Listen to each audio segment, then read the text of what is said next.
እዚኦም ኣድካሚ ክኾኑ ከለው እዚኦም ከ ዓራፊ ኮይኖም እዚኦም ንህዝቢ ኣንባዕ ክኾኑ ከለው እዚኦም ከ ንብዓት ናይ ደቆም ዝደርዙ ኮይኖም ማለት እዩ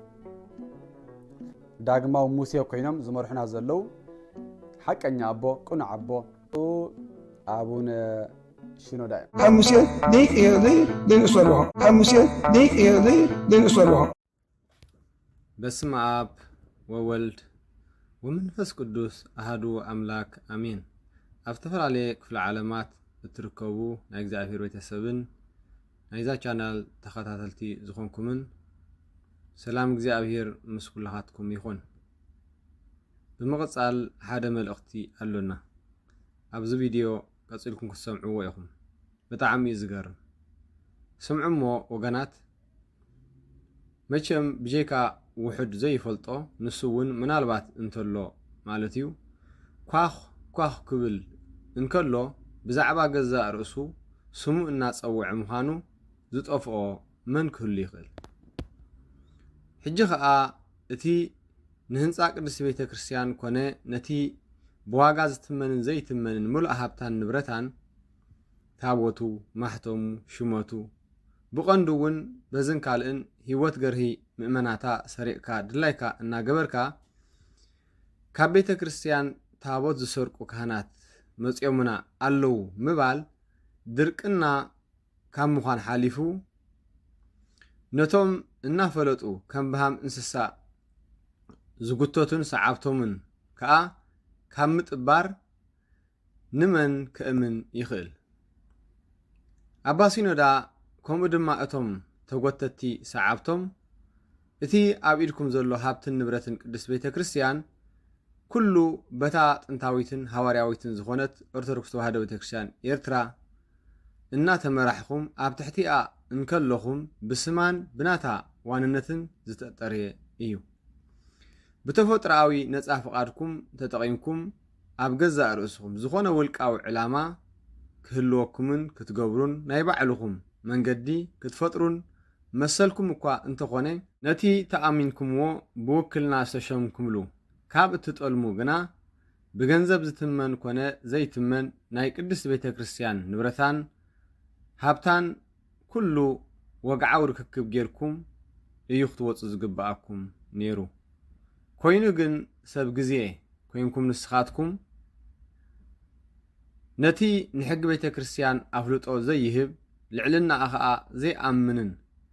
ናይ ምዕራባዊ ዓለም ኣካይዳ ደጀን ጌርኩም ኣብ ልዕሊኣ መስፈርቲ ዝሓለፈ ዘመተን ግፍዕን ድላይኩም እናገበርኩም ነቲ ንስኻትኩም ልማድ ጌርኩምዎ ዘለኹም ተግባር ንኻልእ ሂብኩም ምዝራብ በትሪ ኣብ ልዕሊ በትሪ ኣብ ልዕሊ ቅድስቲ ቤተ ክርስቲያንን ምእመናታን ተርእይዎ ዘለኹም ጨካን ዝኾነ ኣካይዳ ዘጉልሕ እዩ። ኣባ ሲኖዳ ብዛዕባ እቶም ምስኦም ዘለዉ ነዞም ኣብዚ ዘለኹም ካህናት ኣይኮንኩን ማለት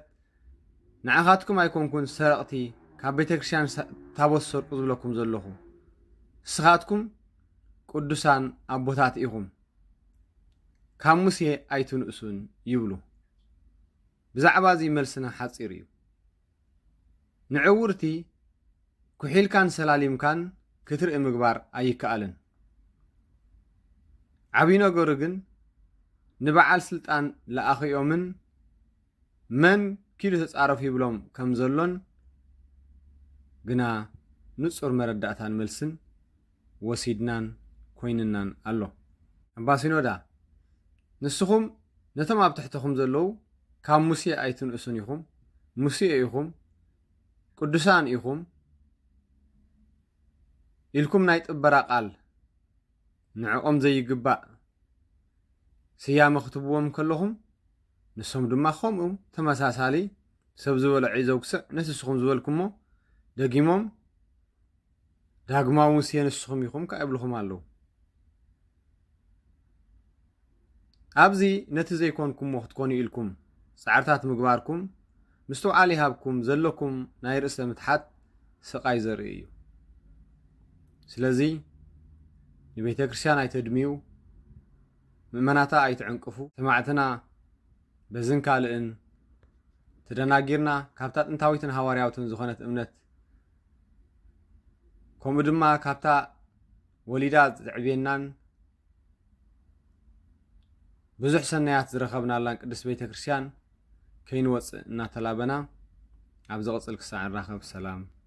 ስብሐት ለእግዚአብሔር ወለወላዲቱ ድንግል ወለመስቀሉ ክቡር አሜን። በስመ አብ ወወልድ ወመንፈስ ቅዱስ ቀደም አቦታት ካህናት ዋሰት የሚሆነው ህጂን አቦታት ካህናት ተዋሰት የሆነው ዋሰት ይሆን ተሐለውትም ከነው ቀደም አቦታት ካህናት አረቅት የሚሆነው ለመካናት አቦታት አረቅት የሚሆነው አቤት ፍርድ ረከቡ አብክሰር ከቡ አሜን ተምሳሌ ዘመን ተለውጦ ዘመን መካናት ይሁን አብዘም ሰዓት ካህናት ቅዱሳን እንደሆነ በሰዓቱ ቅዱሳን አቦታት እንደሆነ ከሙሴ ደቂቅ ደንእሱ አለሁ አሁን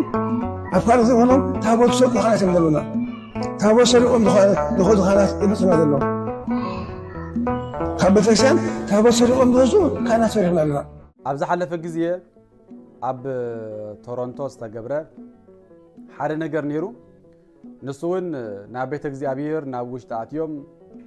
بتعمل زحزنيو ما راح تبيت كريستيان يوم أباسي يعطي يوم كاساوست يوم دياقونات يوم تباهلو حزبي آمينولو لب مودي قلهم زخودو زنبرو دحراجن كم تز تمنيون كم تز تصبيون كم تز حسبون كوينم زي ترخبو قواسات كوينم استتصبيوم جن تخالو كوينم زرخبوهم أجت أمين هذا تابوت زي كابزو بوتازي سرقة مخيدة مالتي إذا نجار كجبرون كله دما بفقاد نايزم أبا إلياس تبعه أبوي نايزم بابا سريم زلهم